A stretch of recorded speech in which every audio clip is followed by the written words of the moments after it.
Welcome to Inspired Change, a new inspirational and motivational broadcast that strives to empower men in a positive way, designed to educate, empower, and inspire even the busiest individual on the go over that first cup of coffee.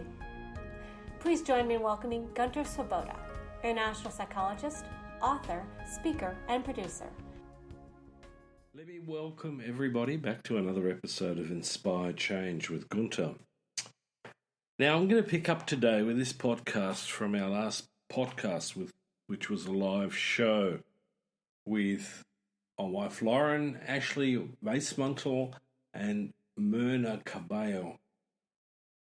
Some pretty inspiring women, in fact, and the topic was essentially based around their short film called Strawberry Cake, which was an interesting film about dealing with domestic violence in an unobtrusive way. So when the person, feels themselves threatened, that there is a process wherein they can reach out for help without triggering the person that they're afraid of or the person who's actually a perpetrator.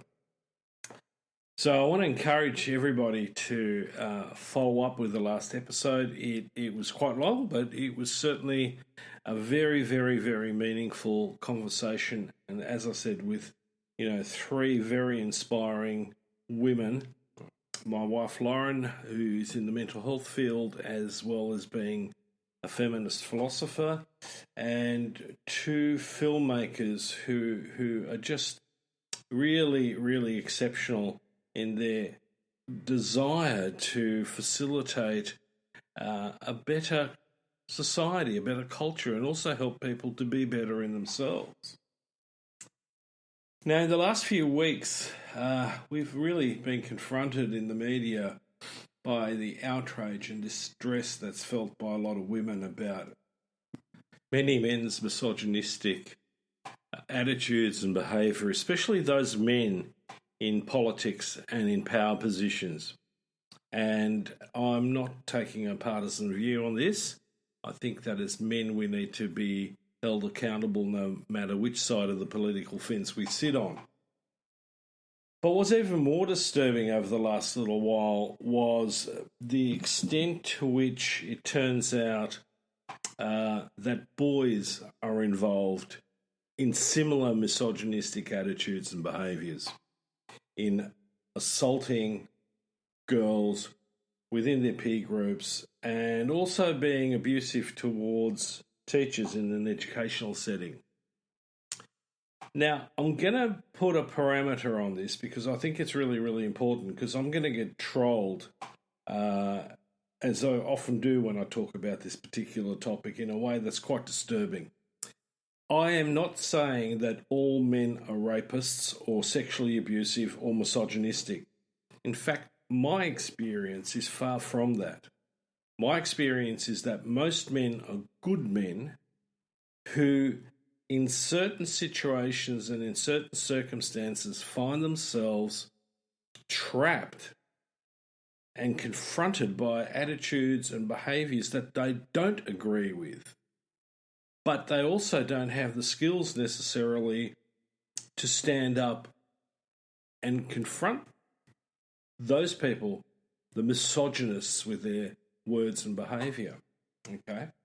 So what I want to do in this particular episode is follow up with the issue of, not just violence, domestic violence, but actually emotional and, physical, but also systemic abuse towards women and girls. Now, I want to keep in mind also that this sort of type of abusive behaviour isn't confined to gender. It absolutely occurs to all those who are not part of the group, the tribe, the band, this band of men. And it's a cultural thing. So right from the very start of me getting interested in men's issues, especially mental health issues, one of the things that I could not eliminate was the need to understand the individual within a situation and also the system itself.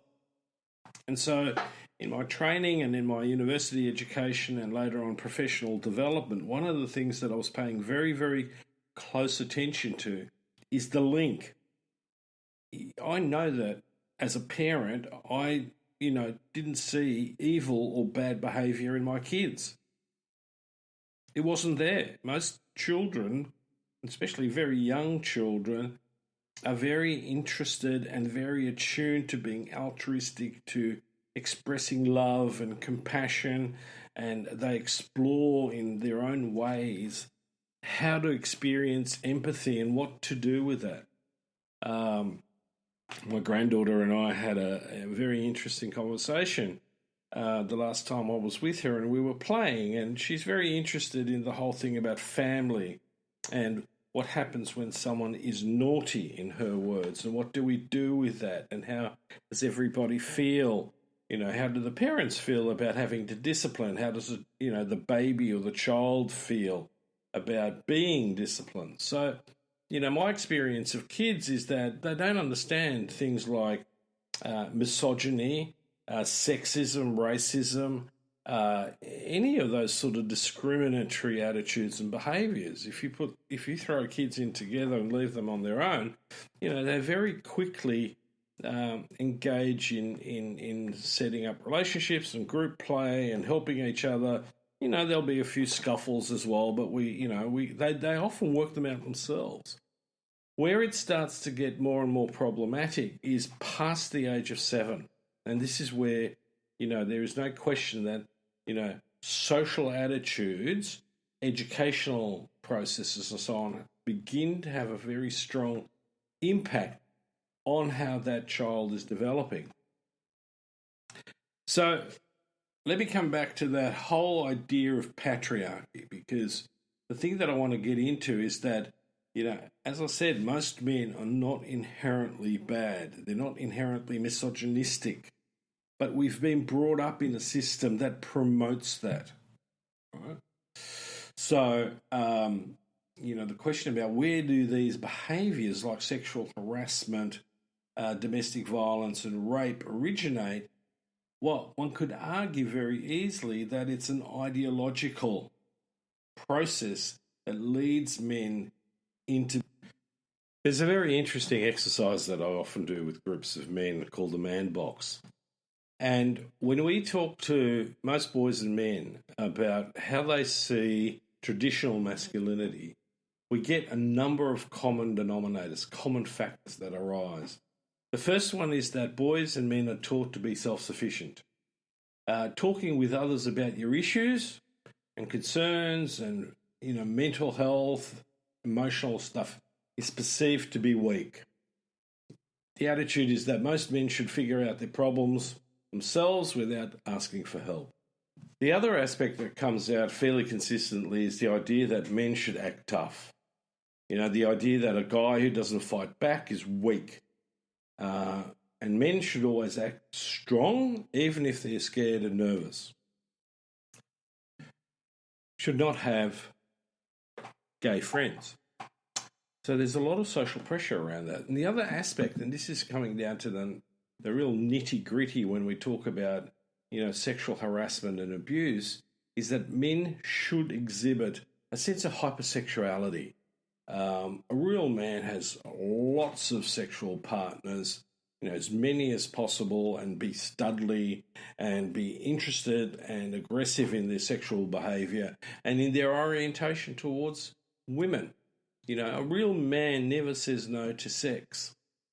So that's at the core of this.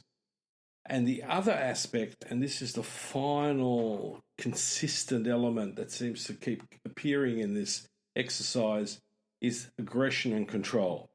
So if you do not get what you want, it's acceptable to act aggressively and to dominate and control the person or the situation that you're in. So you can understand how things can get really out of hand, especially, when boys are in groups and when men are in groups. Lots of guys act in a way that they would never think of acting were they on their own. It's with the guys, when they're together with the guys. And if you talk to most women, they will, without doubt recognise that. I've watched women behave differently with an individual male as opposed to a group of men. This is especially a problem when alcohol's involved in social settings and groups. So things like, teen parties, the pub, all sorts of environments where the normal social taboos become very strongly eroded. Okay, but in a lot of instances, it doesn't necessarily take alcohol to do that. So let me tie this together a bit. So essentially, men are not dispositionally bad in this respect, okay? When it comes to, domestic violence, consent issues, sexual harassment, sexual aggression, sexual violence. What happens is that we socialized, and some of us become vulnerable, both psychologically and socially, to over-respond to the patriarchal socialization, which makes us territorial, it makes us status conscious, it makes us acquisitional, and it makes us competitive. So in most settings, this sort of behaviour often isn't about the woman per se, but it's about status seeking with other men. Falling back into the stereotype of the traditional male to demonstrate how macho you are. So the problem we've got here is that we've got situations that predispose good men sometimes to act badly. And yes, there are some men who are dispositionally bad. Okay, another story. But the other part of it is that patriarchy, in essence, is the maker of bad barrels. In other words, it creates systems and situations wherein people will act badly. So what do we do with this? Well, the obvious answer is that we need to change the bad barrel makers. We need to change the system in order to reduce bad attitudes, poor attitudes, misogynistic attitudes and behaviours, and to increase values, attitudes and behaviours that are much, much more socially minded.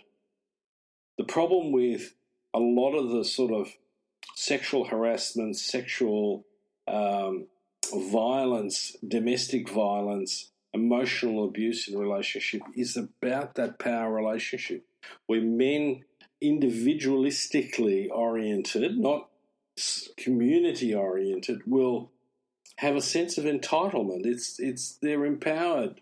All I need to do is watch some of the stuff that goes on in Parliament House, where the moment a woman gets up to speak in the House, a large number of men will get up and walk out as if whatever she has to say is of no importance or no value or no use. And that is bad behaviour. It's misogynistic. So we need to start within those systems to put in place shifts, changes in attitude, stuff that is no longer acceptable. It needs to be driven from the top down, and then we need to respond from the bottom up. We need to have values that are based on inclusivity, that are based on truly appreciating and understanding democratic values. We also need to be, much, much more distributive emotionally and materially. That the idea that if someone is poor, then that means that they're a lesser human being is a nonsense. But the political ideologies that are based on patriarchy keep reinforcing those attitudes. And unfortunately, our education system does the same. We have a two-tiered education system. We have public schools and private schools. Now, I have no problem, essentially, when people say they want to have a choice to send their child to a private school, of going, okay, that's your right. But if that choice takes away from the capacity to fund an equally strong public system, then we're creating social inequity. And that's where it's wrong. So, as long as we have systems in place that respond to being equitable and to be able to generate and educate in a way that brings the community together rather than breaks it down into silos or sub-factions, then we're going to be starting to move into the right direction. And all of this starts at a very, very young age. To teach children, the concept of sharing and caring for each other is fundamentally critical. And it doesn't matter whether it's a boy or a girl, or if it's a brown child or a white child or whatever colour mix you want to throw in. We're human beings at the forefront of this. And so one of the things that, I try to encourage boys and men to do, if you see bad behaviour, misogynistic behaviour, or if you become aware of someone being vulnerable in a situation like that, speak out. And one of the things that was especially heartwarming for me was to read in the media a number of articles written by teenage boys in the school system going, I should have spoken out and I didn't. I knew it was wrong. And they have stood up and put their hand up and are now encouraging others in their peer groups to do the same. And that is the beginning of the wave of change that we need to get into a better place. But it also means challenging what happens with the economic system, within corporations, within religious institutions, basically the idea that women are submissive to men, which is being, still, taught and supported in a number of religious orientations is just unacceptable.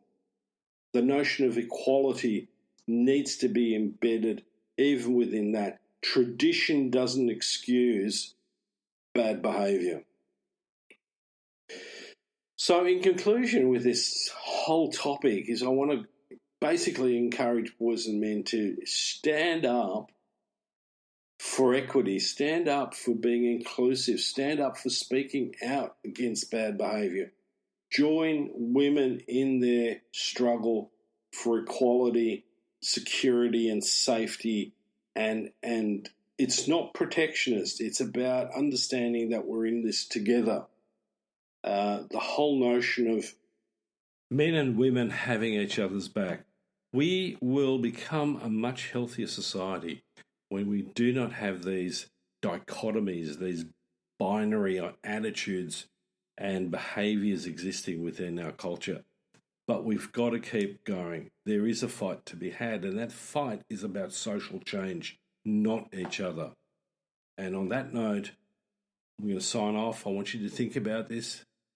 And guys, whether you're 13, 14, 15 or 55, if you see bad behaviour, if you hear it, call it out, stand up for what is actually right and true to the nature of who we are as men, which is we're not by nature abusive.